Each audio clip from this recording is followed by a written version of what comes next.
Aloha, Daniel Molina here, and we have Josue Aguilar with us. If you don't know him, you're going to find out. He is an awesome human being. Served for 2 years, yeah, Almost 2 years. 2 years in Lahaina when the fires came by, and he was a pivotal um, person for me to connect with the right people to help, with our nonprofit and just people here in Oahu. And we're going to tell that story today and a bunch of other stuff. So, Josue. Yeah, thank you for having me. It's always a pleasure to be able to talk with you and lovely home, lovely family. So I'm very Thank you. excited to be here. Thank you. Hmm. And we have my lovely wife. Sometimes she makes it onto these podcasts here and there. Aloha. Lucy, the beautiful, the beautiful with precious 7 kids under you. How are you Yeah, doing? I'm great. I'm actually really excited to talk about Lahaina and everything that's gone on. When you gave me the opportunity, I'm like, yes, I will be on that podcast because I want to hear all about it. So glad to be on when I can, because normally I can't, but I'm glad to be here. Yeah. Right on. So tell me, a little bit about River Life. What's the ministry or the nonprofit? It's a nonprofit. Hmm. And then tell me kind of like that first conversation of you going to Lahaina. Kind of tell me a Yeah, little bit of that. for sure. Yeah, so River of Life is a Christian nonprofit that's been working the last 3 years with a new hub model around the island, pretty much collaborating with churches and nonprofits and whoever has kind of a heart for homeless. So they've been working real hard. They've been around for, I believe, almost 40 years now, but we've been running the hub model for the last 4 years. So really like their spirit, and I honestly think that through them, I was trained to be prepared for Lahaina.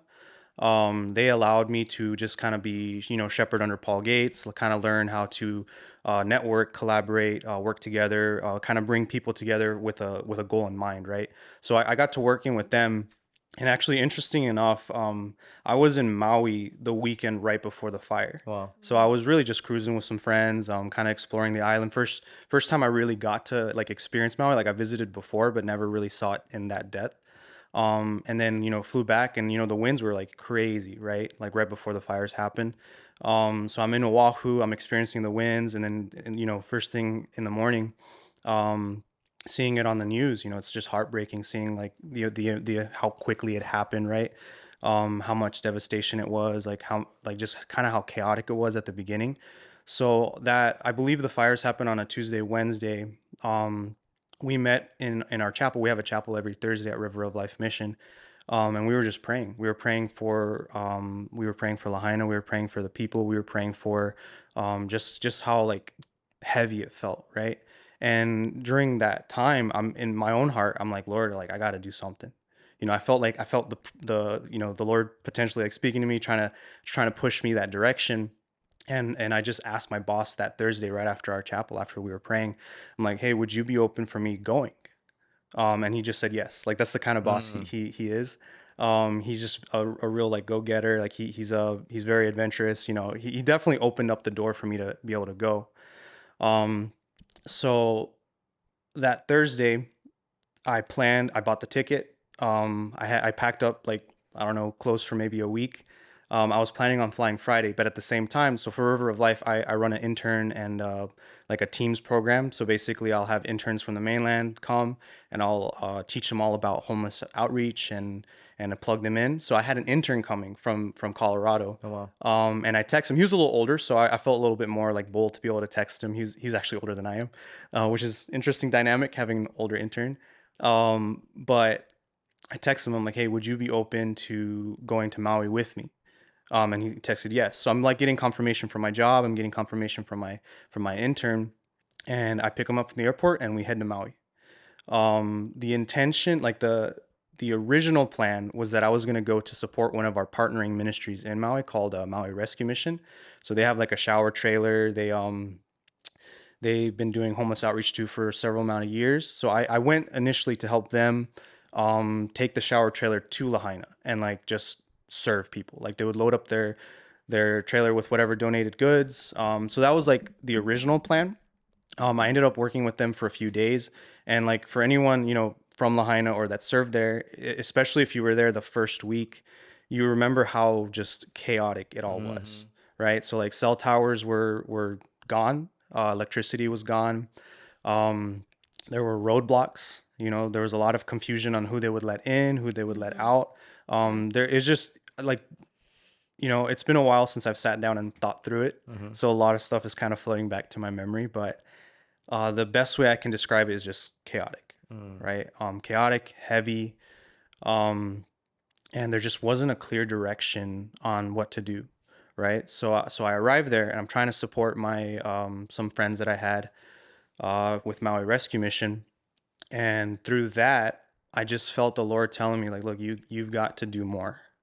Um, and I had no idea what that meant, but I feel like the Lord put in a vision in my heart that we need to find a way to facilitate groups of volunteers coming in for the long term. Because immediately what we needed was handing out water, handing out clothes, handing out food, whatever items that they needed. But I knew like months in advance, like that was gonna die down, and we were gonna need like extended care. Yeah. So So, through, so real yeah. quick, so you go in hmm there packing for a week. You thought you were going to only be there like temporary, or did you know you were going to be there long haul? I had no idea I was gonna be there for almost 2 years. Yeah. Like so a week turned into almost 2 years. Yep. Yep. Wow. So And that this is August of 2023 Yep. hmm when all of the fires began. And hmm so, how quickly, from the time of the fires, how quickly did you head out? so the fires I believe happened a Tuesday and a Wednesday of August, and then I left the following Friday. Okay. So pretty much 2 days after. Okay. I was there. So I remember like vivid, like this is something that I've realized I've suppressed in my memory, which I know I feel like a lot of people that were there did Mm. kind of the same. When I was there was still fires going on. Like it no way. wasn't 100% contained. I remember seeing flames from where we were serving. There's still smoke, and what a lot of people not from Maui don't know is that there were fires in several areas. It wasn't just Lahaina. Lahaina was the greatest devastation in my opinion, but there was also fires in Kula, and there Mhm. was a few fires in Kihei. So everyone's spread thin. So yeah, I got there. Was the military there at the time? Not yet. They didn't show up till a few. I want to say almost a month later. No So it way. was it was definitely a couple weeks Oh, before they wow. actually showed up. The first ones to really make a presence were the police, and they had that roadblock Yeah. trying to kind of make sure who was coming in, going out. So it was just very confusing. Hmm. There wasn't clear like direction on what the plan was. Like even being able to get in, they changed the rules of that like every single day. Sometimes they would require a placard, sometimes they would require something else. It changed every day for like 2 weeks until they finally got rid of the roadblock. So it was definitely, and I remember like being at there and we were just praying like, Lord, let us get in because we want to help. Yeah. Um, It's crazy yeah, to me. Obviously, Hawaii is not known for fires, right? right. We're not known, no, like California, they know every year there's going to be Right. fires somewhere. Um, and I mean, with the exception of this one that destroyed Malibu and all that, which is unfortunate. hmm But for the most part, the forest fire, they kind of know how to, what to do, right? But this one, Hawaii was so unprepared, hmm and it showed, Right. and it's not really to have to blame, the leaders, the mayor, whoever, the chief of police, whatever it is. I mean, we can see where obviously now hindsight 2020 where they failed, Right. but no one really thought that a fire would be to this level. But then when you dig a little deeper and you start reading, oh, there was a 2017 or 18 fire.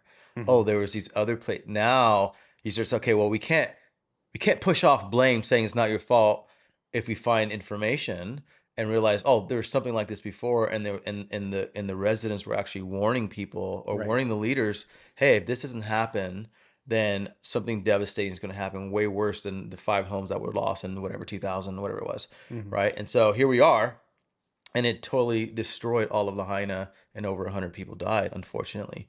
And so you being there and seeing the chaos, like how, so you're praying to God, allow you to go hmm in. I know you were working with other people, other organizations too, to get Right. water and supplies.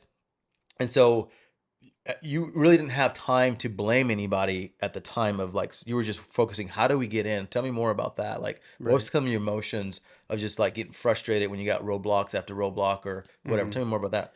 Yeah, I would say the first couple months, the focus was just the people. Mm-hmm. So even like part of my story is my friends from Big Island, which I know you've met, Robbie and Keith Mm-hmm. Kawahane. I actually didn't know them super well. They were like friends of a friend, but they had the exact same calling as I did, which is just Mm-hmm. go serve, connect with people, see how we can meet their needs. They actually, like if you see some of the videos from back then, they were actually on the boats that were going around the Mm. roadblock. Yeah. So it's crazy to me like how when there's something in the way, like we push through, Yeah. right? Like they went around the roadblock, I somehow got through the roadblock. And to me that's all God. Like Right. God knew exactly what he was doing, in equipping us to go. And so like after that first weekend of just serving, handing out goods, trying to connect with people, I pretty much was just calling people that I knew in Maui, asking them like, what do you need? Like what do you need, like specifically? Like I think that's something that I always try to be very intentional, is to ask the individual that was serving, because so many of like the community just rose up, right? So many people from like the churches across the island, they were doing the work. So I wasn't trying to like step in and take over and be like, hey, I can do it better, because I've never done it before. Mm-hmm. Mm-hmm. I only went with the intention of wanting to serve them Mm-hmm. and serving the community. So after the guys from Big Island came and I'm there the same weekend, our friends connected us and they're like, hey, you should go see them, and maybe you guys can like work together. And because I had like the support of River of Life, they were like kind of helping me financially to get like rental cars and facilitating me being there. I was able to connect with these guys and like drive them around, and we spent the first couple weeks really just connecting with the community Yeah. and going to those hub spots that the community was already doing and asking them like, look, like what do you need and how can we help? And we would pray with them, we would hug them. Honestly, like we would listen to their stories, and because a lot of people really just wanted to have that kind of space, to be able to just share and just kind of like kind of decompress or Yeah. process the Mm-hmm. the trauma. So we offered that space. So there was a lot of hugging, there was a lot of praying, there was a lot Yeah. of crying.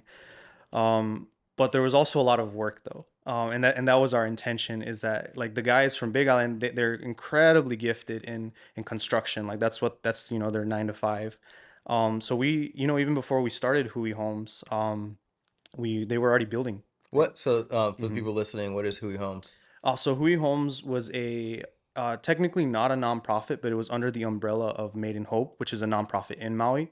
So that allowed us to act as a nonprofit and receive funds. And the idea behind Hui Homes was to create these modular units, quickly, that are mobile, that families could utilize first, as like a extra bed. Because back then there were still a lot of questions of where people were going to be housed. A lot of people were in the civic center, or tents, cots, right? They would go to family members' homes. So one house would be like hosting like 20 plus people. Wow. Yeah. So we wanted to build something quickly that could give them more space. And one of the first persons that received one of these units was this young girl that was expecting a baby. So she was pregnant during the fires, and miraculously she made it out, and she was about to have a baby within a week. And like again, God just bringing all these pieces together allowed us to build it really quick and gave it to her. And I would say they're about the size of a studio. We would load them up on a 5 by 10 trailer and just deliver them right to the host home, and that would give them extra space. We'd make them like comfortable, right, Mm-hmm. with installation, AC, electrical. So just try to make it as comfortable as possible, but also allowing them to have something, Mm-hmm. that's tangible, that's their own.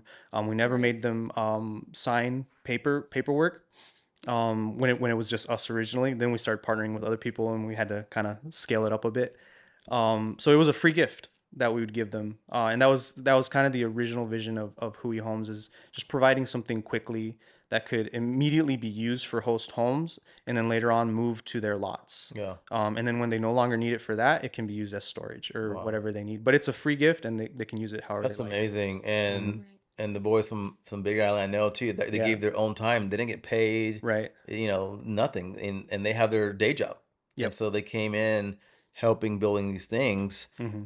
to help people. I remember helping you with one. Oh my God, I can't believe we made it up this driveway. Yep. It was crazy. Yeah. I mean, crazy. With like a little bit on the side like this to Yeah, spare barely. I as Yeah. you mean, guys were oh, coming We around didn't the have a corner. 4x4 truck or nothing, yeah. so we were like sliding on that sand. Oh my Yeah, gosh, it that was was crazy. But it was like yeah. it was worth it to help the Hmm. people that were in need. Right. And so that story with that pregnant lady, she was able to come back not living in a tent. Hmm. I forgot where she was, at the beach park or something. I don't know where she was at. I know Yeah. she was outside in a tent to now being able to go into that home with Hmm. her newborn, Yeah. Right. which is amazing. Tell me about the connections that you made, kind of like the boat harbor boys. Hmm.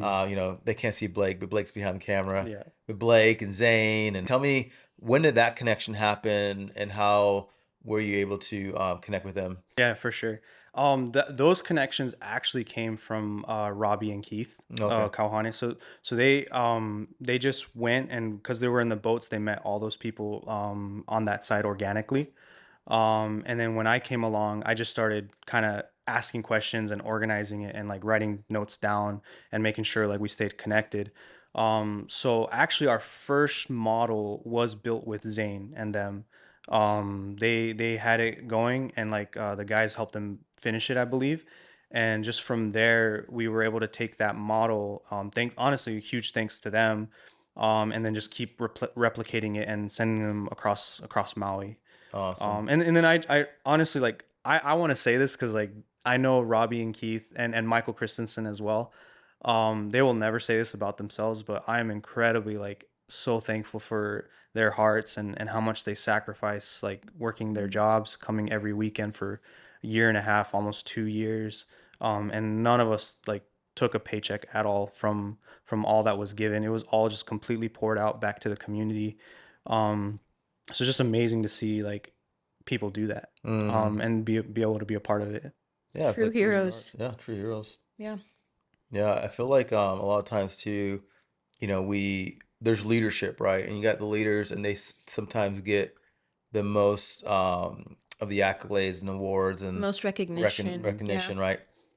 But the guys like them who and you like who go and serve under leadership hardly ever gets that recognition that it deserves, right? And it's not that, and you guys don't do it for that, right? You care Right. less. Right? And Hmm. I don't want anybody to know my name, but I feel like there's a parable in the Bible. I think it's a parable. It's like don't try to sit yourself in the head of the table, Hmm. because that might be someone else's seat. Let Right. someone else lift you up. Let someone else call you to sit at the head of the table, Hmm. because in that time sitting in the head of the table was like the best. It's like you're honoring that person, right? Hmm. And I feel like you and the Maui boy, I mean the Big Island boys, all need to be sitting at the head of the table. And whether it's the state governor Green, Josh Green, if you're watching this, like hook these boys up, like Yeah. some kind of honorary plaque or medal or something, for everyone really. And it's not you guys, everyone There's a lot of people. who Yeah. worked, even Blake. Hmm. Blake left his photography business, and like wasn't getting paid, like literally Yeah. just. Blake was a huge help to us. Hmm. First off, like he was, I would say he was kind of my connection to the community. Hmm. He would pretty much connect me to which families needed it organically, and that's one reason why I didn't have to do paperwork, because I just really just trusted him. Mm. Just because I mean he's from there, like he Yeah. he grew up there. Who else am I gonna trust more, Yeah. right? Right. So he kept me connected. He would constantly tell me what the needs were, and then he would make like the PSAs. I would also try to reach out to the people I knew to see if we could fill those needs. And I would say a lot of times, like a lot of people came through. Yeah. Like sometimes we'd be like, hey, we need one of the first things we needed was the boat jacks. Yeah. So we put PSA out and we got a ton donated. And then even now, like batteries and inverters for the units. I got donations for solar panels and all this, and it's just insane to see all of that come through. Mm. Yeah. So. So I think I came in 2 weeks after Mm. the fires Mhm. because I wanted to go like you, like I wanted to go like the next day. Fires are happening. We Mhm. wanted to be on a flight immediately. Yeah. But what we're hearing is like no one come Right. because it's already crowded. It's a Mhm. disaster at the airport. you're taking up a bed that we need, Right. and so don't come anymore. So I didn't come. So 2 weeks later, I was able to go over there, and I met with you, Mhm. and you took me to all the different places, to meet Blake and Zane and some other places too.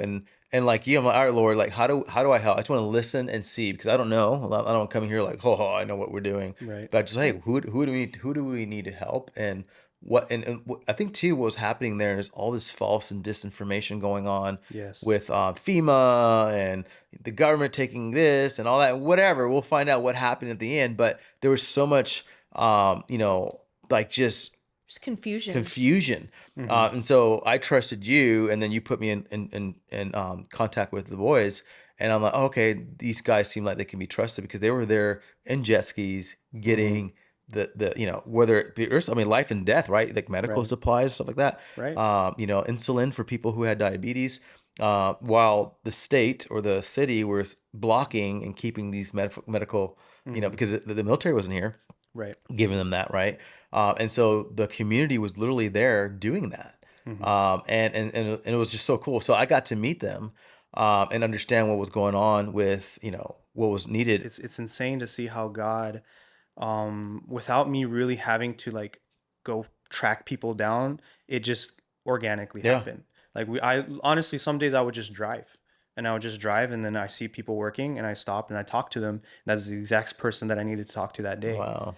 Um, and and yeah, just I don't know, man. There's a lot that I remember you were to saying kind of too, unpack he there. said, Daniel, like a lot of these people just want to be heard, just Mm-hmm. someone to Yeah. talk to. And I remember you took me to Kula to meet uncle over there. I remember seeing him on, I forgot what news station. Mm-hmm. And then, so I went to Kula, and then I saw him. Oh, that's this guy that I saw on TV. And so I said, hey, uncle, how can I help you, man? He goes, man, I'm going to be okay. I have insurance. Mm-hmm. Sure, there's, I gathered all, he showed me all his stuff that he gathered that were priceless stuff that he ain't gonna get back. Right. And I said, man, well, how, what can I do for you? Like, how can I serve you? Like, what can I get you? You know what? I like a radio.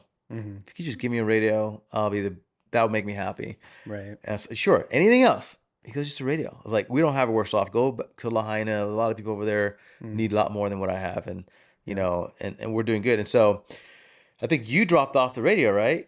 Yeah. No? Yeah, yeah, Yeah. yeah, Yeah. yeah. We So, dropped him off so for yeah, him. so you dropped it Mm-hmm. off. So we bought him a radio, and then you dropped them off. And so it was just cool to just talk to people. Mm-hmm.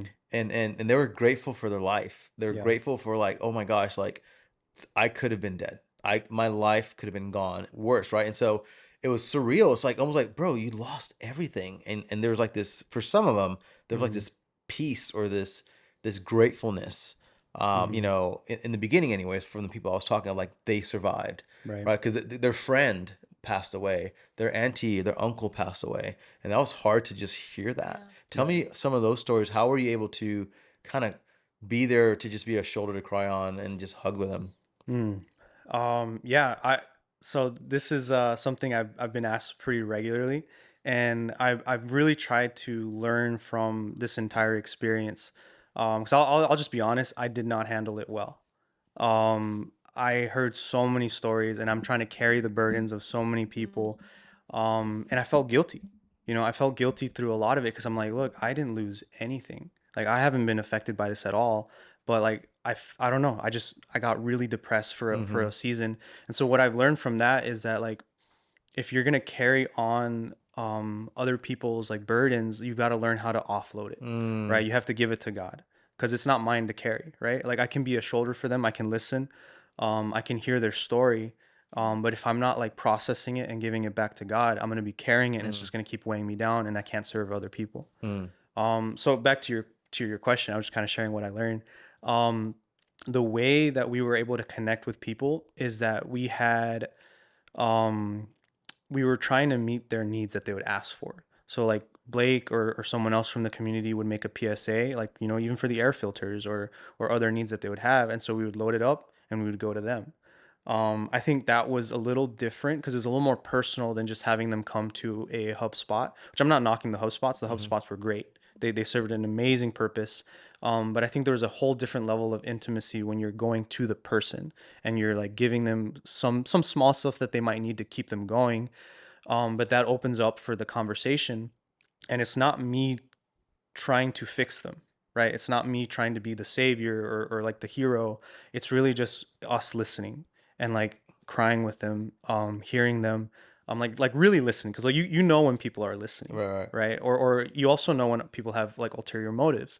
You know, unfortunately, there were a lot of people that like their main goal was pictures and like videos, and like I get that there's a hard balance between sharing the story and you know, getting the shot or whatnot, but it just takes discernment, right? Like Yeah. if someone's crying to you, like, man, no need for I was so mad, bro. I anything. remember when I was there, Yeah. so many like influencers and Mm-hmm. YouTubers and people, just trying to say propaganda and conspiracy theories. Right. And it's like, if you just talk to the people, Mm-hmm. right? And I think I did a PSA saying, if you're a reporter and you're a news outlet, if you're capitalizing financially or benefiting financially for your story, Right. give that person you interview money. Mm-hmm. Give money, because you're taking something from them and you're pimping them for a good story. Right. Freaking Venmo them $500, whatever it is. Like, don't just go over there and just rob the story, and then you go get famous and you go become whatever because you're the first to break whatever, and then the Mm-hmm. person that gave the story got nothing, and they lost things, right? Right. I was so frustrated because I saw a lot of that when I was there. Mm-hmm. I remember when I went down there, Blake was like, he didn't, at first he's like, he kind of trusts me because you said, but then he interviewed me I was with Adam Mm-hmm. Collette, Right. and we went in, their tent right there in that little hub that they had, and like questioning me, and who are you, what's your Mm-hmm. motive, right? And which is Right. good Oh, because absolutely. people were taking advantage or saying, oh, Yeah. we're gonna do this, and then nothing happens. Yeah. Yeah, there was a lot of that for sure. A lot of people promising these great things, like especially when we had Hui Homes running. Like I had at least two or three different organizations, and you know, I want to be careful. I'm not trying to like Yeah. badmouth anyone, but there's a lot that promise a lot and a lot that didn't come through, right? And so like even with the stories with a lot of the families, I haven't shared that with anyone.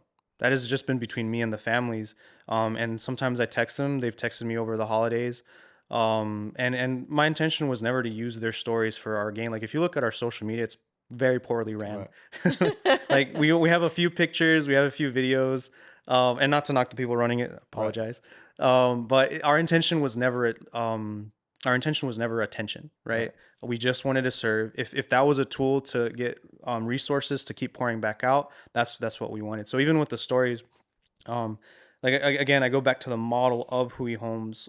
We had churches, we had nonprofits, we had individuals donating for the materials, and then we'd have volunteers come through to help build it. And we did that intentionally so we could give those homes for free.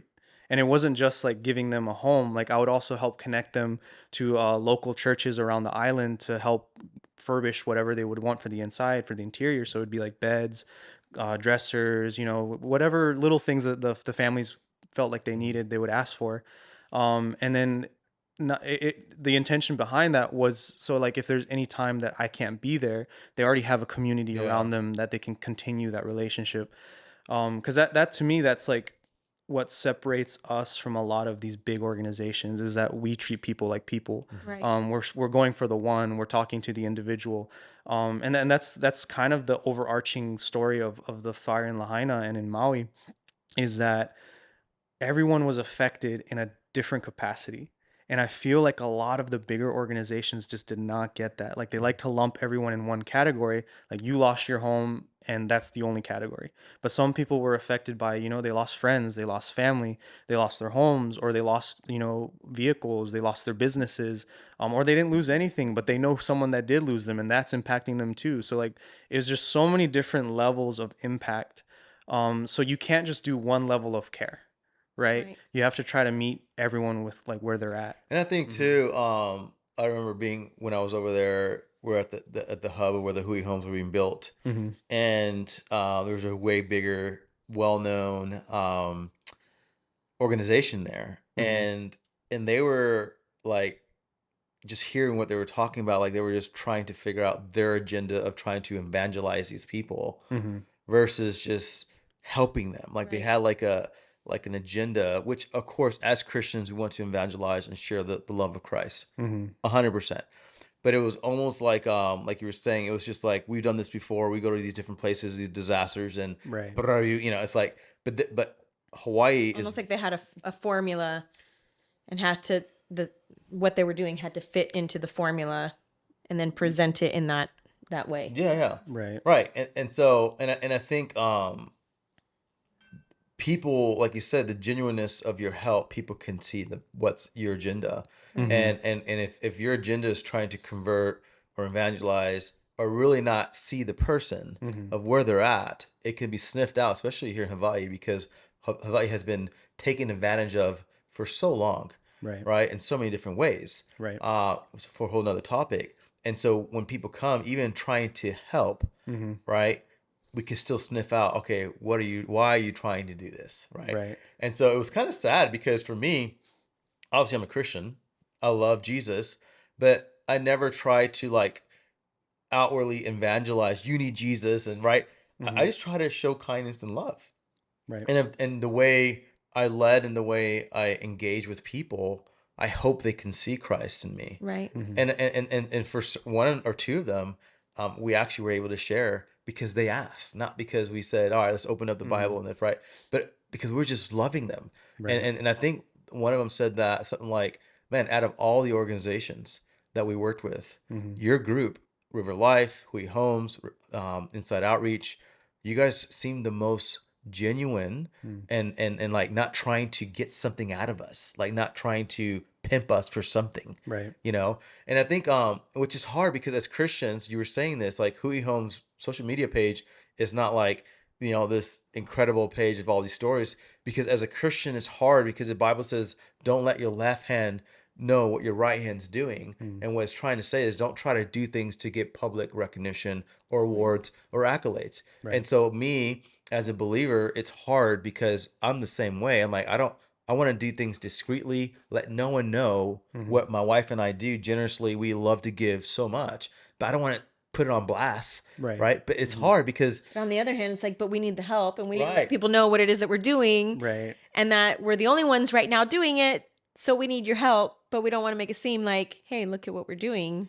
But yeah. yeah. So it's- what, I don't know if Yeah. you know the answer to this, but like where's the balance of trying to inspire people? Hey, I'm telling the story. I was asking a pastor, says it's a testimony. Mm-hmm. You're just testifying of God's goodness, and when you testify God's goodness, people will then be inspired. So Mm-hmm. see it that way. You can get haters, you can get people say all the Always. reasons Right. why, Right. but just testify His goodness. Mm-hmm. And if you keep it that as pure as that, then the intention's good, right? And so when he was presenting that to me, I was like, okay, I can see that, testify of His goodness, but it's again, but it's still this thing like, Mm-hmm. like Lucy and Daniel did this, and like, and that's why we started Inside Outreach, because Right. I was tired of, well, who provided this, who bought that, who did, just Lucy and I just helping, Mm-hmm. and people were just like confused and like, wait, who does that, right?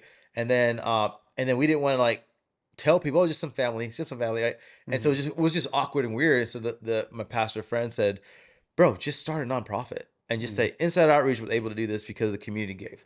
Oh, okay, and then just give to that, and then Yeah. right, and so because And again, the recognition, you yeah. don't want it, no one really wants it, who are really in it for the right reasons, Right. Right. right? So what's that? You feel that balance? Oh, That absolutely. Like I'll be honest. Like me without Jesus is probably the vainest person ever. Right? Like Amen. Me yeah. too, brother. So true. I would love the attention and all that. But the reality is, when we started that, we made it a point that we didn't want the attention. Like we didn't go out seek it. Again, like it all organically came, and it was all from the Lord. We didn't take a single paycheck. And you know that's a balance, Yeah. right? Because like some would be like, okay, but if you had like applied for grants, if you had like if you had gotten salaries, you could have become a bigger organization, and maybe you could have built more. I mean that's true, but I don't think that would have been true to like our hearts, Yeah. Yeah. right? And I don't think that's what God was calling us to either. Like we definitely we weren't equipped to become a huge organization to rebuild everyone's homes. Like Right. really wish we could, but I don't think that was really our calling. Right. So it's really just being faithful with what the Lord with what the Lord gave us, and stewarding it well, and doing, oh man, like you have no idea the amount of hours that the guys put in. I we literally the first couple months they're working their entire jobs, and they work like crazy amount of hours, and then they fly in on Friday. We would work from like the morning to 3 a.m., and then the next day 6 a.m. to 3 a.m., 6 a.m. to 3 a.m., every single day for at least 4, 5, 6 months. Gosh. I don't know how we did it. I can barely wake up now. Wow. But that's all the Lord, right? Um and so really, what I've been trying to practice in my own life is I just want to praise others. And then even with all these stories that were shared with us, like every family that we did do maybe an interview, or like we took pictures or a video, I'd always ask them, I'm like, hey, I just want to be completely upfront. If you absolutely do not want your story shared, or your face on camera or anything, we will not even we won't even pull the cameras out. So there were several that told us no, and totally okay. Like I was happy that they told me no, because I don't like doing it. Yeah, yeah. I really don't like someone's sharing with me like their trauma and they're crying, and I have a phone right there. Like Yeah. Yeah. that's You hard. know what? And I remember, I won't say the organization, Right. but when the organization called us and said, "Hey, um, we want to donate 10 houses," I think it was. Yep. Yep. But we got to film it. We got to be a part of the experience of the families you're giving it to. We Right. got to film that too. There's like all these like parameters in order Right. for them to do it. And then I said, let me call them up. I'll handle them. So And I so really appreciated that, by the way. yeah, no problem. I mean, Yeah. I had it. So I called them to hear what's going on. It was some other country. Hmm. It was an organization from another country, and they were big in another country. Hmm. And I was hearing the request and all that, and I reported back to you. Here's what's going on, and we all felt, even Paul felt like it was just not the right thing, not the right fit. Right. And that's shows the heart that we're not just trying to make money, or try to just be careless with any help, because if we would have brought those people, it probably would have done more harm to the families Right. than good, because of, like you said, they're just in their face, and Right. and this is not. They wanted a really good story, Yeah. and they wanted credit Yeah, they want for credit. Oh yeah, they something that wanted they banners and plaques and Yeah, all yeah. that, and They we wanted their name to be known. yeah. Yeah, Right. and that's just sad. Like, why Mhm. can't we just give just to give? Let's make Jesus famous, Right. right? Forget about the logos of the organization. Forget about the logos or whatever. Jesus did this. Who did this? Jesus. Mhm. What organization are you from? We just follow Christ. Right. It's like if we just get to that, it becomes so simple. But sometimes I feel like organizations, they try to put their stamp on too many things, Mhm. and it actually, people sniff that out and see that, right? And so it's hard. It's hard to want to receive help from them because of the agenda, and really, and we want to be protector.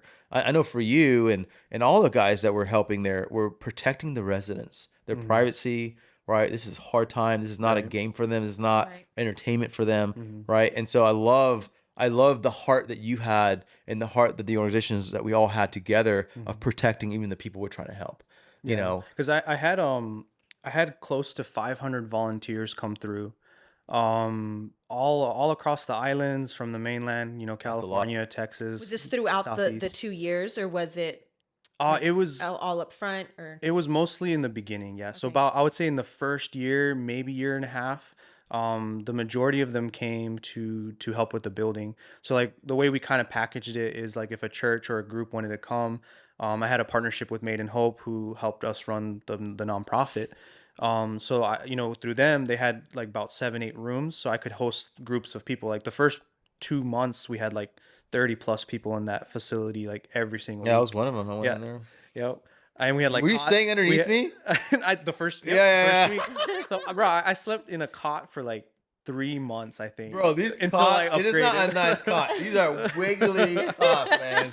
Right. And I move around when I sleep, man. That part was also intentional because we didn't want to take away space from the hotels that were hosting Yeah, yeah, some of the yeah. families or other families. Yeah. Like even that ministry center at the beginning, they were hosting a family that lost their home to a fire. So it's huge blessing for us because pretty much created that partnership with them to be able to host all the volunteers. And then even to your point about shielding volunteers from the community, man, I did that a lot. There, because you kind of get an assessment of how people's cultural sensitivity is. Yeah. So I would always do kind of a debrief with the teams before even sending them out, and I'm like, hey, when you're here in Hawaii, like you've got to understand that there's, aside from the fires, there's a lot of history here.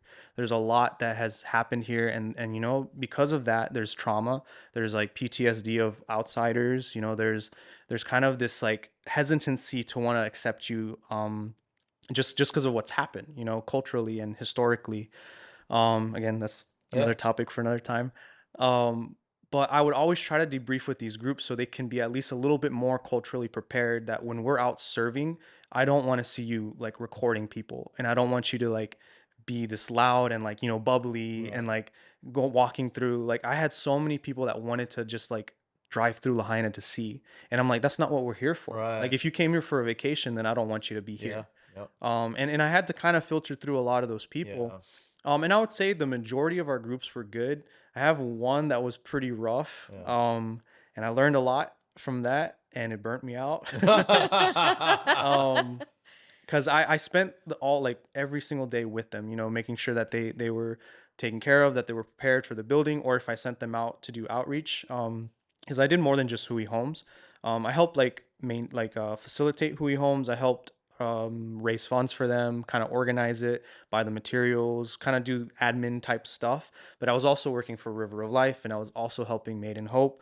And I was sending volunteers all across the island. So we Mhm. had different groups. We had like doctor groups, with like Leilani Health, that would go do some Yeah, I remember that. assessments of the community. We had other groups that wanted to do like pastoral care, or we had others like especially the first few weeks, I had some like pretty legit guys that came and cut trees and did Yeah. some kind of rubble like cleanup. So it just, yeah, I mean, 500 plus people, all from different kinds of backgrounds, is definitely, uh, it can be complicated, but I appreciated their heart. But my goal for them was like, how do you do like redemptive, like missionary work, or like, you came here to volunteer. Like, how do you do it where it doesn't take away from the community that you're trying to serve? Because I think a lot of times we come into like, like if you go on a missions trip, or you go do volunteer work internationally, or you go to another country, a lot of times it's easy for us to go there and think that we're actually helping when we're really just taking Yeah. away. Yeah. Like we're not paying like people for the hosting. So like from my perspective, like the ideal volunteer is the group that can pay for the housing, for the materials, because then that covers everything, and Yeah. you're not like taking away. Because if I had let everyone come in free for that ministry center, like I don't know if they would even be around Right. anymore, right? So it's like, how can you take what you're learning here and serving the people of Lahaina, people in Maui, and make sure you're not taking, because like I feel like that is one of the biggest things that a lot of people here feel, is that so many people come and go, and so many people just take, and not many people actually know how to like give back. Yeah. Or even Right. like even the people that move here, and just being full transparent, like I moved here, Mhm. I moved here 4 years, but my heart has only been to serve and to help the community. um and the way to do that is like you've got to learn to listen, Yeah. Yeah. and that was one of my biggest points to anyone that asked me. Mhm. You just got to learn to listen. Like a lot of these organizations come, they think they've got it. I've met with a lot of them, and I don't want to list them because again, No. I want to be Yeah. positive. But a lot of them sent like their top people from off island, and then they would come in here with the mentality of like, hey, I know how to do this better than you. Yeah. Or like, Hey, little yeah, grasshopper, I right, got this. This is how, you used to Katrina, we were in Katrina, this in Hades. They come here like with right, this experience of other right, ways to do it. right. And like you said, Hawaii, very different. Very different. Very different. Hmm. And so, yeah, you're right. It's like they come Hmm. with these ideas, which is okay. You have better experience, but you Hmm. don't have cultural experience, which is, I mean, it's people don't see it. And like you said, people don't last here who come and take. If Hmm. you're a giver and you're trying to serve the community, you last a lot longer. Right. Yep. And I've just been blessed that the core group of my friends here in Oahu is like like whole big old like Hawaiian family that Yeah. has kind of just brought me in and invites me to all the family gatherings and the holidays, and really have taught me a lot of how to how to understand the culture and like listen. So I'm super blessed. And then my friends in Big Island too, like they've taught me so much in the year 2 years that we spent together. So that's kind of my advice for people wanting to serve, or to like, it doesn't have to just be Hawaii. Anywhere you go in the world that's not your own culture. Like I grew up in Mexico, lived in South Carolina most of my life. So it's two very different cultures. I'm Mexican American, so I'm biracial. So that's already a mix. Yeah.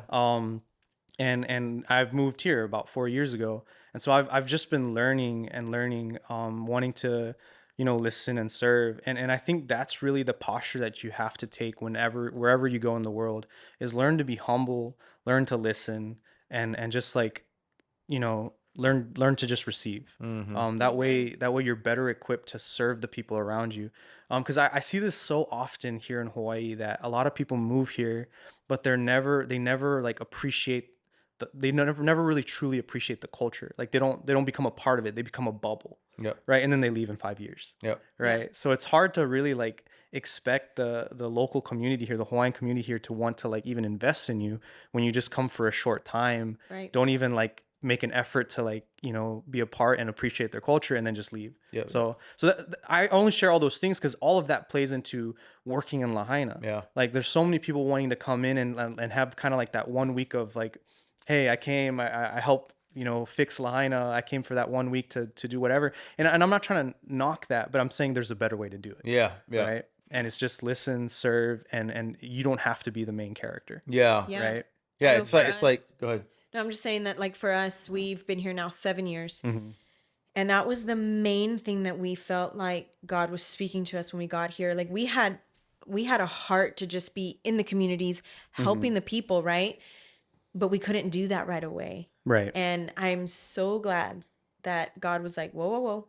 What are you guys doing? Mm-hmm. Just get there and just listen, learn. That was the main thing. Learn from the people. That was a huge part of our journey here, was just learning from the people, hearing them, cultivating relationships. And then, I don't know, maybe like 2 years in, like we didn't do anything. And we came from Texas where we had so much ministry, and we came here and did nothing as far as ministry, but we did so much because we were investing in people and just getting to know them, Right. hearing them, and then just coming alongside and serving people wherever they needed help, and not trying to be like, oh, well, we could do it this way.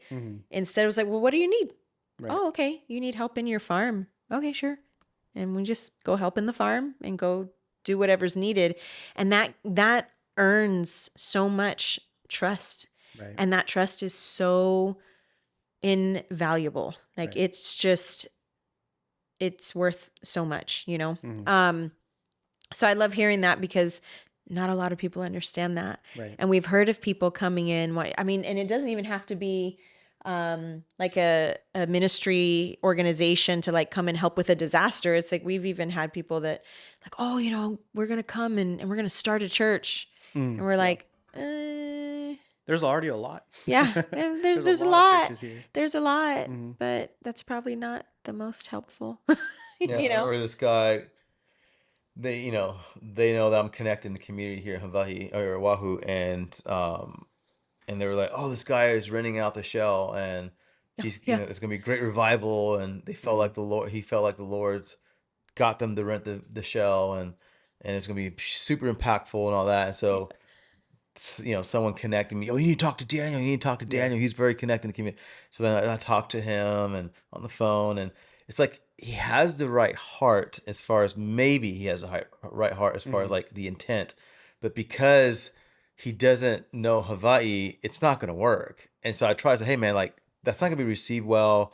I understand what you're saying, but you got to come here and first be a part of this community. You can't just plant something. No one would know him. I'm Yeah, like, who like, would go? yeah. Nobody knows and you. nothing. I've heard nothing Yeah. about it, Right. and nothing happened. There was another time too, where it was another guy who wanted to buy some property, and spoke really big, like, oh yeah, I'm funded with all this millions of dollars, and I'm going to buy this, and this is the center we're going to build. And I'm like, and I ran away from it so fast because he wanted me to be a part of it, and I'm like, that's not going to work. Like, you don't, like, if that would have worked, Lucy and I would have done that a long time ago, because we know a lot of affluent, affluent people from the mainland, but that doesn't work here.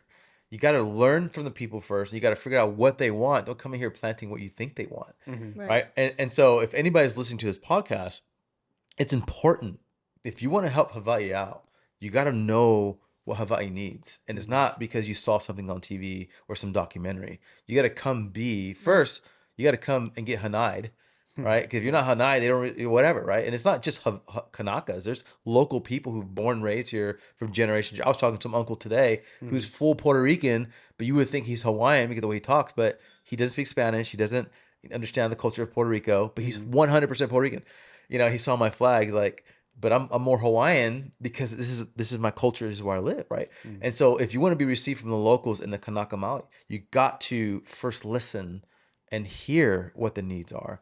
And that's why when I went to knowing that when I went to Lahaina, I just listened, like, hey, what do you need? Yeah. Like, how do I serve? How do I love? How do my family love and serve? And because of that, we got trusted because we didn't want nothing. Like, I don't need nothing from you other than I just want to share the love of God. And the way I can do that is by doing what I'm doing, right? Right. And I'm not saying we had a big part in Lahaina, but we were able to help with filtration systems, with anti-blanch, getting Yeah. being the hub to Gather all the like donations 2 here. containers, helping out, with Blake, hey Blake, what do you need? He was like, hey, we need this, we need to do a PSA for this, right? And so we helped what we could, right? Right. And I think um every little bit helps. So we're not saying don't come for a week, but what we are saying, don't come for a week thinking that you're going to solve all the problems and your way is the way is. Link arms with people already doing Right. it, Right. Right. and be a part of that. Don't try to put your stamp on what you're doing. Right. Just come alongside the people already, like, here, we don't need another church. If you're listening to this, Hawaii does not need another church plant. We don't. Come alongside of the churches already Yeah. suffering, barely keeping the lights on, and helping that, right? And even then, like, just become one body and just serve alongside of what we do. Like Lucy and I, we do home church, but we do help multiple churches on the island. Yep. We could easily go plant a church, pay a rent for a building, build a big church and a big following, because we came from that, from the mega church capital, which is Dallas Fort Worth, right? But that's not what Hawaii needs. Yeah. Right. Right. And so so I love what you're saying, is like, we first have to listen, and we first have to understand the culture everywhere you go, Right. and then people will receive you better. Yeah. Yeah, I mean, even going back to your point, like, a lot of people make the assumption that the local people don't know how to, like, carry on, right? Right. Even in Lahaina, like the community was already taking care of each other, Because of the community. right? Right.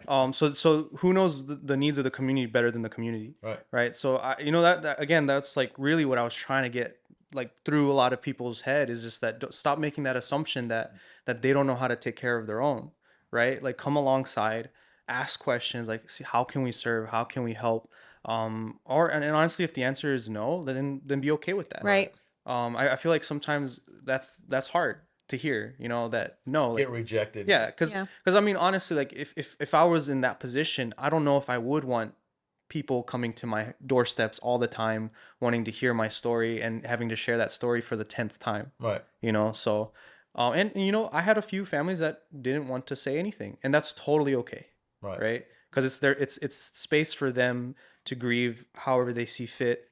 And I'm reminded of a story that I heard from one of the aunties, and she shared with me, like, that what a lot of people don't understand is that it wasn't just a home that they lost, right?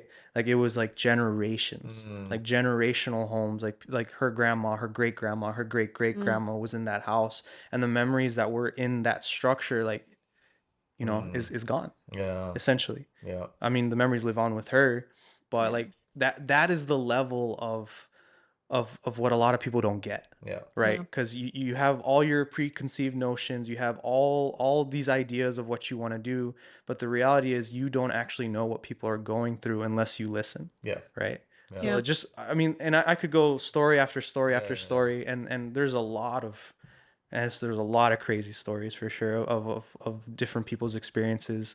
One thing that you were saying is, which is, man, this is like, someone should be taking notes here, listening to you. Like you said, look, when you're listening and hearing all these stories, you're saying that it weighs on you, Mm-hmm. and it's heavy. And I remember interacting with you, like, I saw the heaviness on you, Mm-hmm. right? And if you have no process or system to offload it to someone else to share in that is important. Then if you don't have that, then it's going to wear on you, and you're not going to be impactful in the way Right. you learned the hard way, you said, right? And so as you're sharing these stories, I'm hearing a different Josue of like someone who's like almost seeing joy in what you were able to help with, right? Like I hear a Josue that processed it, is now on the other side, that like, man, we did good. But I also hear a Josue that man, there's still more to be done, Right. 100%. right? Yeah. There's so much, like almost like you don't want to be right here. You want to be back over there helping, Oh, absolutely. Yeah. and I love that. And I think people should take notes of like, man, well done. 500 volunteers protecting the people of Lahaina from some volunteers, like Yeah. organizing helping 3 different nonprofits, 4 Inside Outreach, No. right? Helping 4 different nonprofits, and you just got thrown in there with like, hey, go check it out, pack a week, see what we can do, to like 500 volunteers and orchestrating something huge. I can't imagine how many stories you don't even know of how you impact them because of what you did. Right. So well done, man. I Like, this is appreciate awesome. that. Thank Yeah. you. Something that I wanted to say, just to go back to a comment that you made about the recognition and how, we see that. I was thinking of like men of valor and how we look at it as like the military and the ones that go in, like the Navy SEALs that go in and do these hush jobs that nobody really knows who these Navy SEALs are, but they go in and they're heroes. They save the day, right?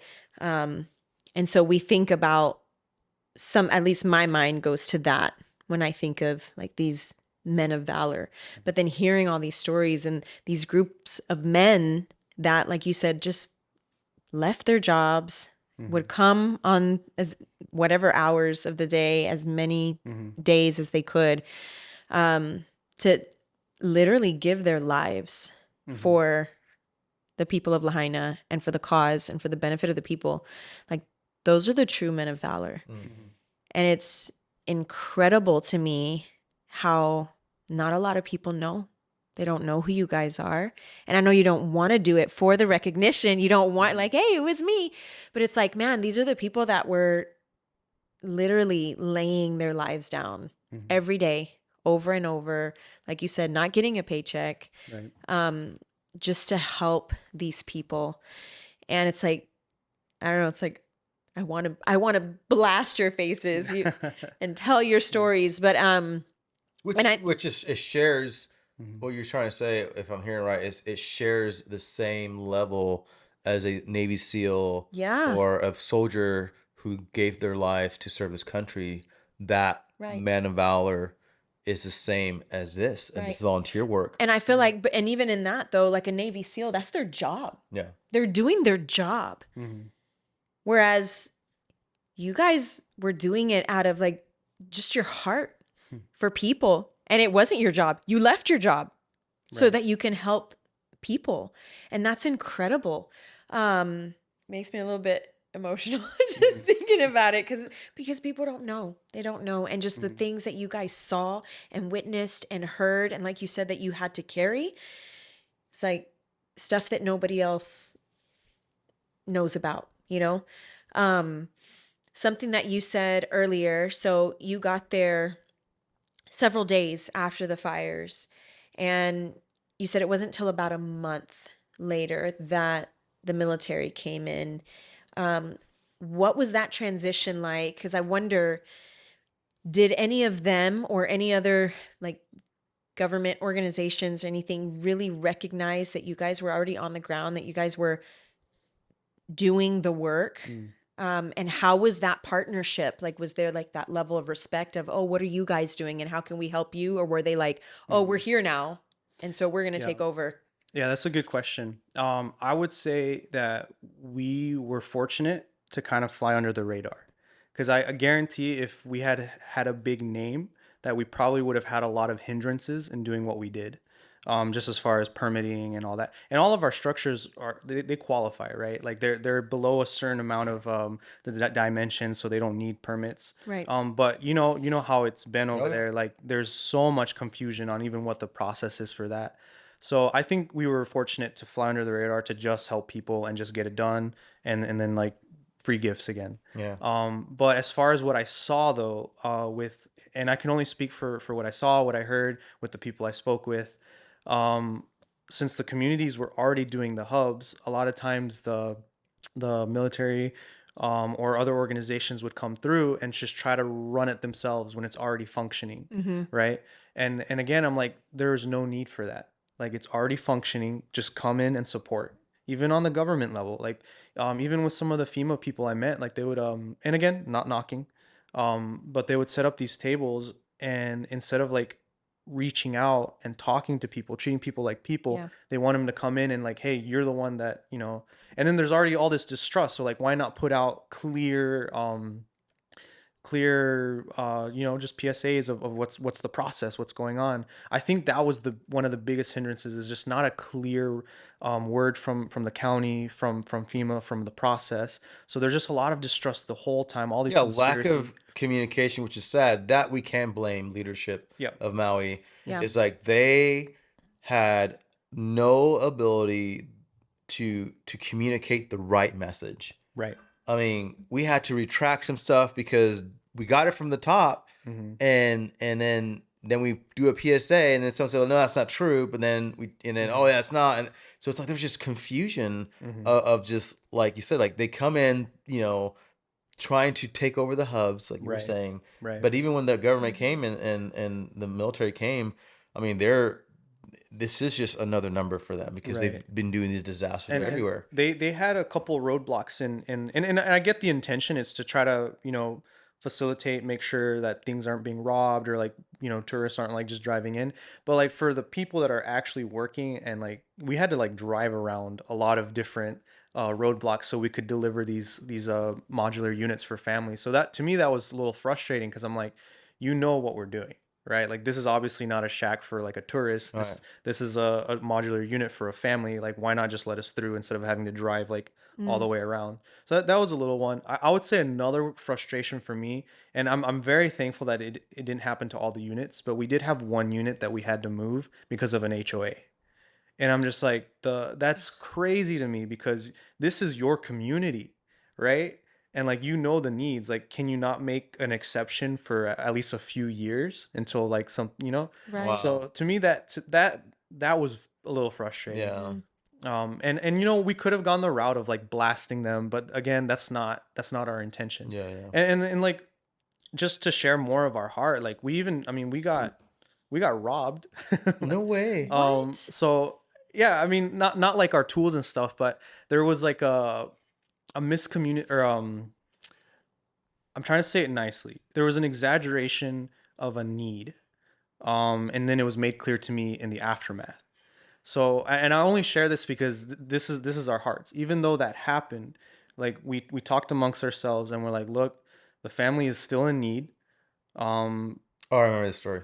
Yeah, the family's still in need. The kids don't deserve to be in that situation. We're just gonna let it go. And the reason is because, I mean, that's what God calls us to do, right? Yeah. Like, could we have gone and repoed it? Probably not, to be honest. But it's just, that's not our intention. Like, again, everything was freely given. Unto the Lord. Man, So, man, so good. let the Lord, he'll have his justice, right? That's in his hands. For us, it's just to serve, to keep working, to keep pouring out. Obviously, trying to set up systems where that doesn't happen as often. So that was something Right. that I had to kind of work through. But as far as hindrances, like, I think we were blessed to kind of fly under the radar and just help the community from the get-go. Yeah. You are no longer in Maui working for the organizations and doing all that you're doing, correct? Full time, but he's there part time. Right. Part-time. So I've kind of transitioned out to where I'm not necessarily there as often, because before I would be there for weeks at an end and come back to work a little bit and then go back. So now I go back whenever I need to hand stuff out. So the last time I was there was probably about 3 or 4 weeks ago, and I was handing out some batteries and inverters. We got a donation of solar panels and batteries and inverters to help make these units off grid. So for me, it's just the continuum of care, right? Like if anyone wants to like give stuff and I'm able to hand it out, I'm more than happy to do that. So that's my next Yes. question then. As often as it is with any type of disaster, the help just floods in right at first, which is great because that's when it's needed. And then it just dies out and people just forget. And they're like, oh, yeah, that's right. There were fires over there, you know, or an earthquake or whatever, you know. So now that it's been 2 years, couple questions. Like, what do you see as far as the residents that were displaced? What percentage or how many would you say are in good livable conditions? And what would you say would still be the needs if anybody who's listening wants to donate, wants to still be a part of the solution of helping to benefit the people? What can they give? Yeah. Yeah, those are very great questions. As far as like needs of the community, again, I can only share what I've heard directly from the mouths of the people that are in the community. Is that a lot of the insurance claims that they got to rebuild their homes is very lacking. Like it's not enough to rebuild an entire house in the state of Hawaii. You just know the housing here is insane. Everything's expensive. Materials is just going to go up. So as far as rebuilding, like I do know there are several families starting construction. But if it's going to be a long process still, right? And my encouragement for people wanting to continue to pour into, and I definitely encourage for us to continue pouring, because this is not just a 1-2 year solution. We've been saying this from day one, is that this is going to be like at least 4 or 5 years. If you are interested in helping the community, research the nonprofits, the churches that are already in Maui, doing the work. Check out the work that they're doing. Do your research. Don't take it from anyone else. Like, get it straight from the source of what they're doing, and sponsor them and donate to them. And then if you're from Hawaii, I encourage you, like if you know family members and friends that went through that, please check in on them. I try to reserve myself from asking people in Hawaii to donate towards it. I mean, if you can, if God is giving you plenty that you can share, absolutely. But I also get donor fatigue, right? There's just so many needs here. Yeah. So I don't want to put the burden on that. But if anyone is listening from off island, please pour in, right? Not to interrupt you before you answer the second questions, but I am going to interrupt you. Yeah. This is the kind of stuff that just gets me so mad. Okay, here in Hawaii, we get taxed out the yin yang. I mean, it's just, we get taxed, right? Yep. And here we are, our government, our current administration for Hawaii is trying to rebuild the Aloha Stadium. I think it's like 60 billion. I don't know what it is. It's ridiculous, right? Which, cool. If that brings jobs, brings more stuff, more tourism or whatever, more money to Hawaii. I'm not saying it's a horrible idea, but we still have people in Lahaina in need, Right. 100%. right? They were taxed the same, paying for the same highways. Sure, they have insurance, but it was not their fault. Their house burned. It's not their fault that the freaking fields were dry after them telling them they need to water the fields, and after telling the electric company to put the power cables underneath the ground to have way better infrastructure because of the winds. Right. So this is not like I understand if it's just some freak accident and we didn't know, like, oh my gosh, like the volcano erupted that was dormant at Hana'akala, right? Oh my gosh, okay, we can't, do anything to do that, right? But this is something that was because of failure of better infrastructure, failure of not listening to the community, and now they lost their home. The government says, here's $750, $750. Go to your insurance and figure it out. And yet that's all we got. So our current legislation, our current people right now who are meeting for all these, bills, right, can't figure out $50 million to help the people of Lahaina to or whatever it costs. I forgot how much it was going to cost. I think it was like $2 billion. I think that Lahaina needs if you were to rebuild it. We're asking for 60 billion, I think, is that right? Is it 60 billion For the stadium? or is it 60 million? I can look it up right now. Look it up. Look it up. I mean, we can put so much money towards that, the rail, all these other big things that have cost billions and billions of dollars, but we haven't been able to allocate enough for our own people. Yeah. Like that, to me, that's crazy. Who pay taxes, right? Who we are in a community. We're paying taxes because we paying for free service and all the stuff. I understand why taxes are being paid, But now we need help as a community. What? I was way off. The rebuild, this is according to Google here, but the rebuild of Aloha Stadium, now known as the new Aloha Stadium Entertainment District, is projected to cost around 400 million. Okay, I was way off. Way off. Forgive me. But $400 million. Okay. Think about that. 400 million. And look up to see what they say Lahaina rebuild was. I want to get that Yeah. right too, because I don't want to sound ignorant. But I'm just saying, like, 50 million will go a long way. 100 million will go a long way, right? Compared to 400 million they're trying to raise to build, rebuild the stadium, whatever, right? And so it's like we have way more. Like I said, the rail was in the billions, I think. Oh, Right? it was. Right. Yeah. The rail was in the billions. So we have all these other things that, and the numbers right now of the rail are not what they expected either. They didn't reach the numbers of people riding it. So all this like government waste, our tax dollars, right? And now we need help. The Lahaina people need help, and it's almost like they get nothing. It's like there's nothing. Like even Josh Green, like, what are you doing? I'm not hating on you. I'm just saying, what are you doing right now with Lahaina? Like it was something, in the beginning, like Lucy was saying, we're helping, but then I haven't heard anything about Lahaina. As the state of Hawaii, what are we doing to help? That's important, and what's happening with that? Are you hearing anything that the government's doing to help with the people rebuild, or is just insurance? It's insurance and that's it. Yeah, to be honest, find I don't really I did. know too much on that end. I've only been able to support the hundreds of families that we worked with.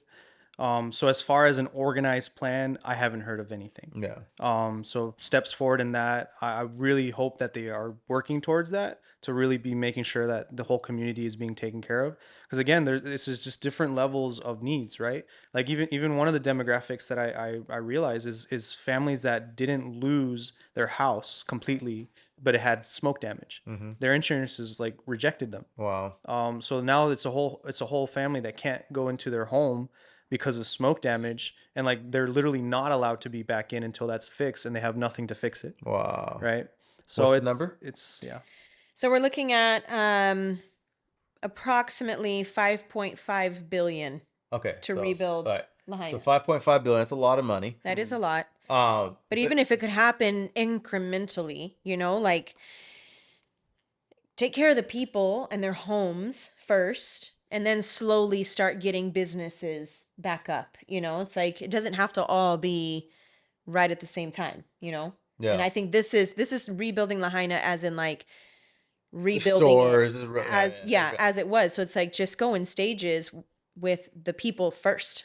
Yeah. Get their houses going first. But even to your point, even with the insurance companies, they're like, nah, dude, we're not gonna help you. It's like, are you kidding me? What's insurance for? And they're still paying the mortgages Yeah, and the it's insane taxes to on me. all that. So it's like you got to pay for something that's gone, and now you've got to, with whatever money they've given you, is try to use that to rebuild. The whole saying, keep Lahaina in Lahaina hands, it's true, but they're making it virtually impossible to keep it in Lahaina hands.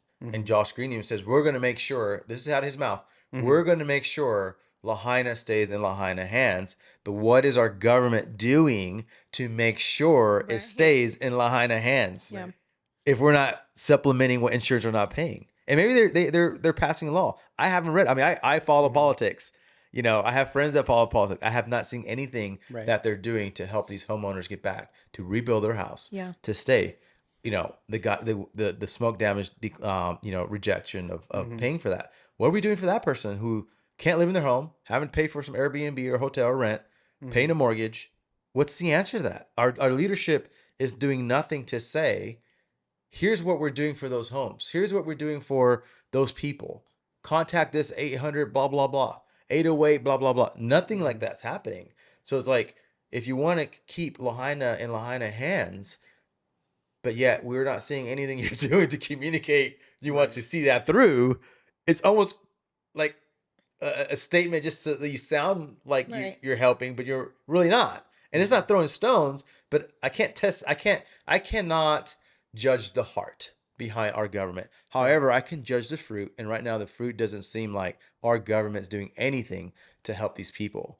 And so I know this is getting a longer podcast. I don't know if you had more questions, but I wanted to land on like kind of like what are you going to be doing in the future, and then obviously what is the immediate need now. Mm-hmm. And so, which you kind of answered, right? And so, Mm-hmm. like, is it still like just more money for these people? Is it like building material? Like, is there Mm-hmm. anything other than just money that they need? And then what do you feel like the next year is going to look like on your involvement with trying to help? Yeah, I mean, as until an organized plan is in place, I would say just keep supporting the families where you can. And again, what I was mentioning earlier is if you're from here and you have families that you know, like please check in on them.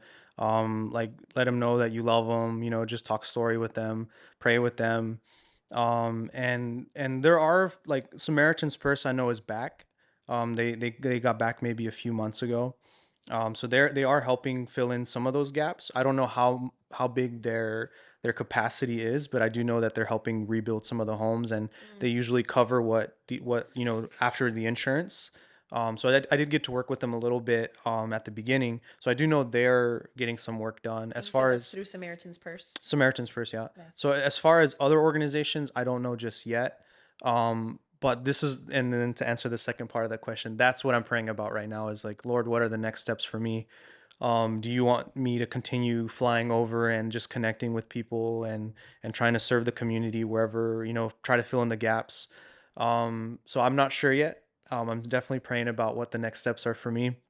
But I do know that my heart is just to keep serving and to keep on loving on the people and connecting. And I've gotten to meet so many amazing people. Like I got to meet just, I don't know if it's in the hundreds or if in the thousands, but just so many beautiful people with amazing stories and just the resiliency of Lahaina and the community and what they're doing. So if there's a way that I can continue supporting them and loving on them, I would love to do that. And I'm praying to see what the next steps are for that.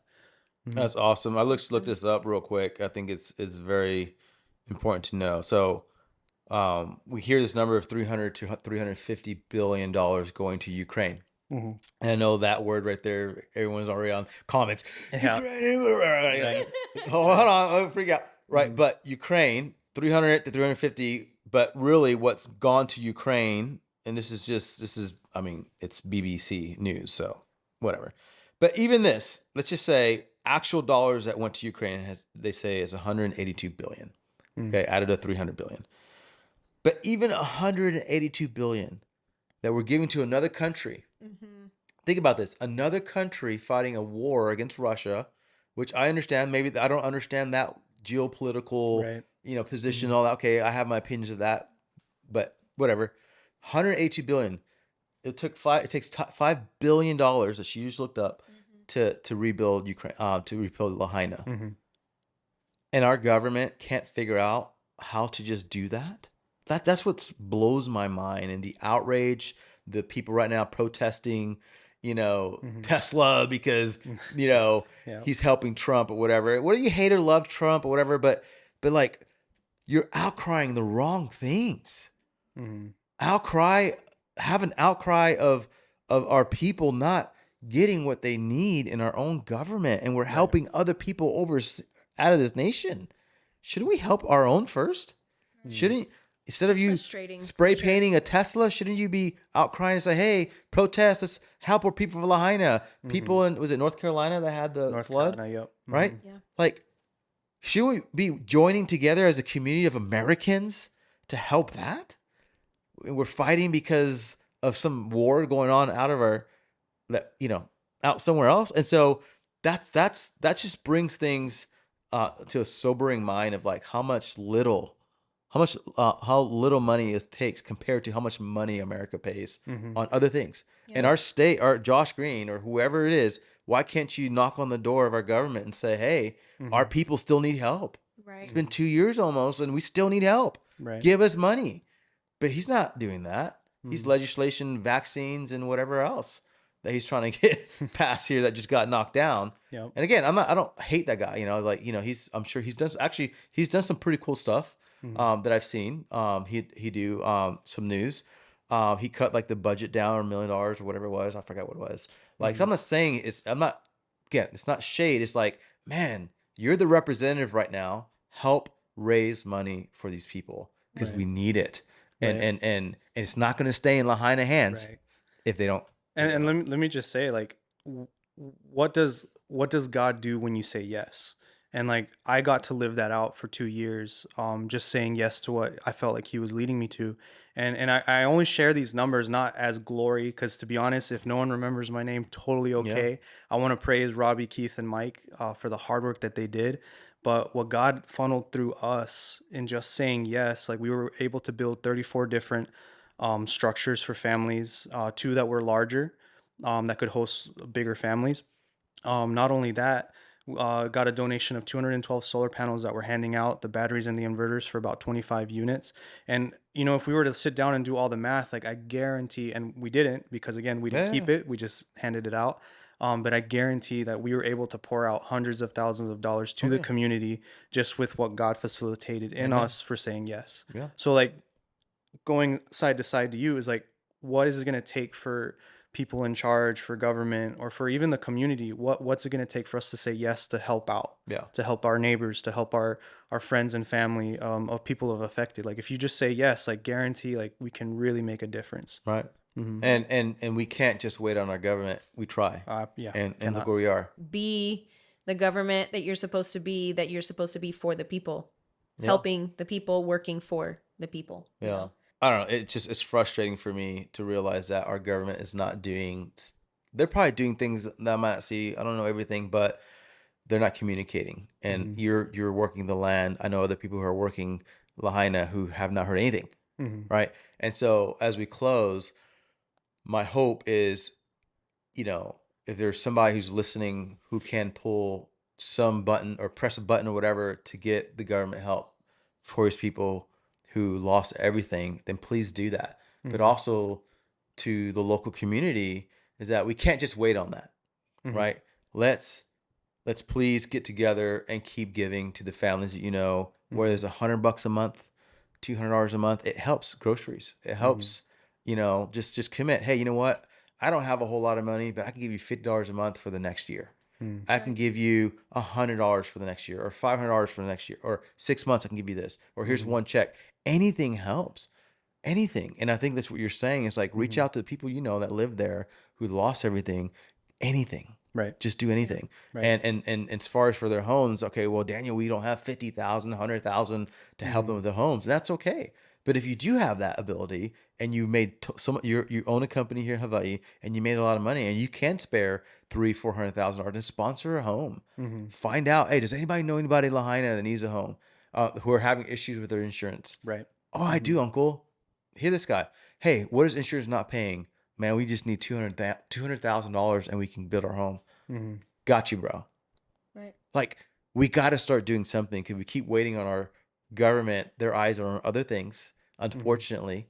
And that is an angle, but another angle is just reaching inside in its community, right? And Hmm. actually pouring out. So, Josue, how can they reach River of Life? Is that where you want people to send if they want to be involved in what you're doing? Hmm. How do people get involved with what you're doing, Lahaina? Yeah, specifically for Lahaina, you can reach out to our Hui Homes page. You can also reach out to River of Life Mission. River of Life is more working in Oahu for homeless. Yeah.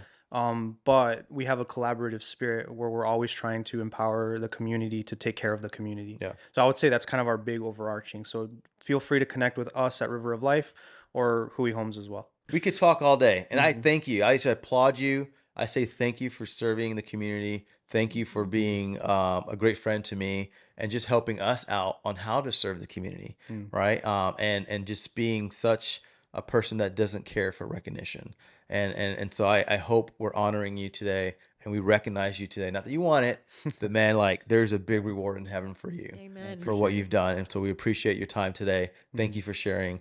And we'll continue to lock arms together and keep serving Lahaina in whatever capacity that we can. Thank you so much, guys. I appreciate you guys watching this. Lahaina still needs help. It happened almost 2 years ago, and they still need help. This is not a, oh, they're good. And, I go to Waikiki, I go to North Shore, and people are vacationing, business as usual. Local communities are doing business as usual. It is not business as usual in Lahaina. And so we still need help. Serving that community, whether it's money, whether it's time, whether it's energy. If you're a builder, you know how to build homes, maybe donate your services. just one home would help and bless that family. And so please pass this podcast along, share it with everyone, let people know this message, because when we share it, then other people be inspired. We never know who's looking at it that could be that gazillionaire. There's, oh, $2 billion, here you go, right? I don't know that person, but that person's out there, right? They fund stupid things all the time, right? But why can't they help fund this? So please share this podcast and look up River Life and Hui Homes. It's huihomes.org, correct? Mm-hmm. Look up huihomes.org and give to them too as well. Aloha, and we'll see you next time.